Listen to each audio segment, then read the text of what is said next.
இன்னைக்கு தான் படமே நான் பார்த்தேன். ரொம்ப ரொம்ப கனமாக இருக்குது. உங்களை பார்த்தோன்னே கட்டி பிடிச்சிக்கணும் அப்படின்னு தோணுச்சு. இவ்வளோ நல்ல பெர்ஃபார்மன்ஸ், இவ்வளோ இன்டென்ஸான ஒரு பெர்ஃபார்மன்ஸ். இந்த ஷூட்டில் நடிக்கும்போது ஃபஸ்ட்டு டேக் நான் எப்போவுமே ஆக்ட் பண்ண மாட்டேன். அவர் ஆக்ட் பண்ணுறதை ரசிப்பேன். அப்போ செல்வமணி சொல்லுவார், நீங்கள் அவரே பார்த்துட்டு இருக்கீங்க, அப்புறம் இவ்வளோ கிட்ட இருந்து அவரே தான் பார்த்துட்டே இருக்கீங்க. ரசிப்பேன். அதுக்கப்புறம் தான் நான் நடிப்பேன்.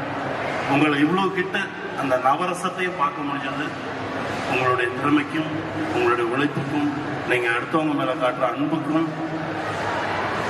எங்கேயோ இருப்பீங்க, நல்லா இருப்பீங்க. இறைவன் ஆசீர்வாதத்தில் வாழ்க வாழ்க. Sir, we have one question.